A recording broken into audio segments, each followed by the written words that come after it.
देखिए friends, there are two habits that you need to develop in your life. Before we start, दो important tips मैं आपको देना चाहता हूँ। One, start thinking in English. Sometimes the translations are not same as in Hindi. जैसा आप हिंदी से English में कन्वर्ट करते हैं तो ट्रांसलेशन हमारे रोजमर्रा की जो हमारी लैंग्वेज होती है उसमें डिफरेंस होता है। Start thinking in English. For example, एक बिल्डिंग में एक आदमी सीढ़ियों से ऊपर जा रहा है और कोई उसको देखकर कहता है तुम लिफ्ट से क्यों नहीं आए? ठीक है, लेकिन इंग्लिश में हम इसको ऐसे नहीं कहेंगे why you didn't came with lift. हम इतना लंबा सेंटेंस नहीं बोलते, हम सिंपली कह देते हैं देयर वाज लिफ्ट, लिफ्ट लगी हुई थी। ठीक है, so start thinking in English. जब आप इंग्लिश में ही सोचेंगे तब आप परफेक्ट इंग्लिश बना पाएंगे, बोल पाएंगे, लिख पाएंगे।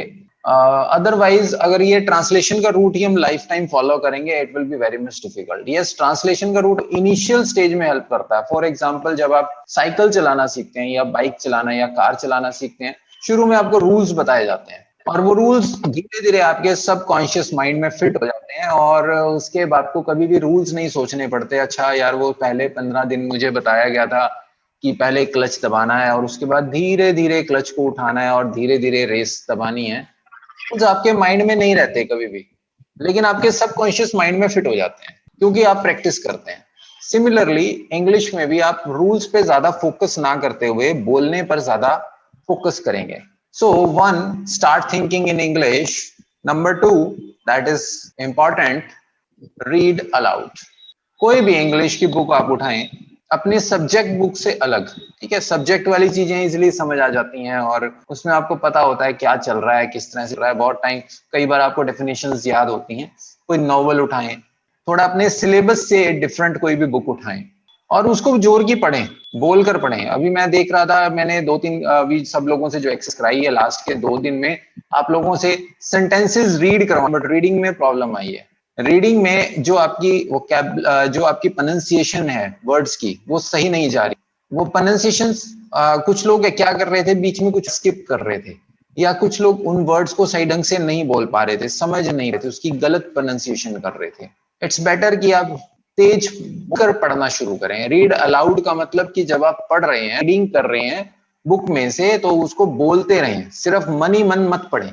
ओके, न्यूज़पेपर आप उठा सकते हैं, आप कोई नोवेल उठा सकते हैं, कोई अच्छी बुक्स आप उठाएं और उस खोल कर पढ़ें। ये दो हैबिट्स आपको डेवलप करनी होंगी अपने में, तब जाकर आप अच्छे से इंग्लिश सीख पाएंगे। Okay, one is think English, what comes to your tongue does, what comes to your mind does not comes to your tongue. आपके दिमाग में तो बहुत सी चीजें आती हैं, लेकिन जब आप उसको कन्वर्शन के रूट से लेकर आते हैं ना, तो जबान तक बहुत टाइम लग जाता है। आपके दिमाग में चीज आ रही है, अच्छा मैंने ये कहना है, अब आप उसका रूल सोचते हैं, उसका टेंस सोचते हैं, उसका एक्टिव सोचते हैं, पैसिव सोचते हैं, उनके सब्जेक्ट ऑब्जेक्ट को जोड़ने की कोशिश करते हैं और उसके बाद जबान तक जितने में वो आता है ना, इतने में बहुत लंबा रूट ऑलरेडी आप फॉलो कर चुके होते हैं, इतने में चिड़िया खेत चुक जाती है। इंस्टेड आपको क्या करना है, आपको अभी से हैबिट डालनी है। आप खाते उठते बैठते जब भी आप कुछ सोचते हैं, I went there, I met him, he was not talking properly to me,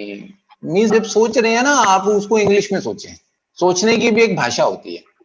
ठीक है, तो आपका काम बहुत आसान होगा। आप कोई भी लैंग्वेज आपके सबकॉन्शियस माइंड में एक बार फिट हो गई तो it become much easier for you. Okay, और तीसरी चीज एक और आप कर सकते हैं अपने कॉन्फिडेंस डेवलपमेंट के लिए, मिरर प्रैक्टिस जिसको कहते हैं। Mirror practice, what is mirror practice, कोई बता सकता है? मिरर प्रैक्टिस इज व्हाट, जब आप शीशे के सामने खुद खड़े हो जाते हैं अकेले में और अपने आप को ही फेस करते हैं। ओके, आप अपने आप को जब फेस करना शुरू कर देंगे तो आपका कॉन्फिडेंस डेवलप होता है। इवन बड़े बड़े फिल्म स्टार्स, अमिताभ बच्चन जैसों ने भी कहा है कि हम मिरर प्रैक्टिस बहुत किया करते थे। ठीक है, मिरर प्रैक्टिस में स्टार्टिंग में बहुत ज्यादा हेजिटेशन होती है, हम लोग अपने आप को ही नहीं फेस कर पाते, हमें ऐसे लगता है कि यार मैं सही नहीं बोल रहा हूँ, मैं गलत बोल रहा हूँ, बट धीरे धीरे ये प्रैक्टिस होती चली जाती है। खैर आजकल तो मिरर प्रैक्टिस की जरूरत नहीं होती, लोग इंस्टा पे रील्स बना बना कर ही बहुत सारी मिरर प्रैक्टिस कर ले। टिकटॉक ने ही लोगों को इतना कॉन्फिडेंस दे दिया। क्यों? मेन तो क्या है कि हमें अपना फेस देखना है ना, कि हम सही ढंग से बोल पा रहे हैं, नहीं बोल पा रहे।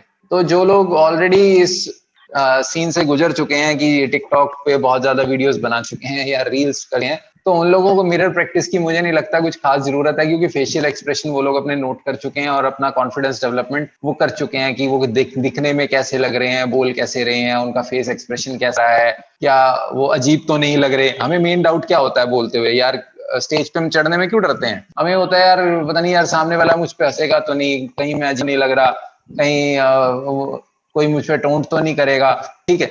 लेकिन जब आप उसको अपने शीशे के सामने या फोन कैमरा ऑन करके जब आप उन चीजों को करते हैं, रिकॉर्ड करते हैं अपने आप को, तो ऑब्वियसली वो सब चीजें आपकी धीरे धीरे इंप्रूव हो जाती हैं, और जो आपका कैमरे का फियर होता है या स्टेज का फियर होता है स्टेप बाय स्टेप रिमूव होता चला जाता है। So this is one thing that you need to do. तो ये 3 एक्टिविटीज हैं जो मैं आपको दे रहा हूँ। 1, start thinking English. 2, read aloud. Read aloud में आपको बुक्स पढ़नी है, बुक्स पढ़ने की आदत अभी से डालनी है। मैं बीच बीच में सेशंस में पूछा कि आप कौन सी बुक्स पढ़ रहे हैं। बुक्स खासतौर पे आप अभी स्टार्टिंग में नॉवेल्स उठा लें, कोई आसान सी, किसी को भी आप उठा लें, चेतन भगत को उठा लें, हमको उठा लें, ठीक है। बहुत अच्छी नॉवेल्स मार्केट में अवेलेबल हैं। जरूरी नहीं है कि आपको अभी स्टार्टिंग में इंस्टिट्यूशनल या कुछ उस टाइप की बुक्स उठानी है जिससे आपको नॉलेज मिले। हाँ, एक फ्लो बनना चाहिए, आपकी कम्युनिकेशन इंप्रूव होनी चाहिए, आपकी रीडिंग स्किल्स इंप्रूव होनी चाहिए, ठीक है। चेतन भगत की बुक्स आप पढ़ सकते हैं, अमीश की पढ़ सकते हैं। अमीश की पढ़ेंगे तो थोड़ा सा मोटिवेशन भी मिलेगा और आपको कुछ एक अलग तरह का ही फील होगा, ठीक है।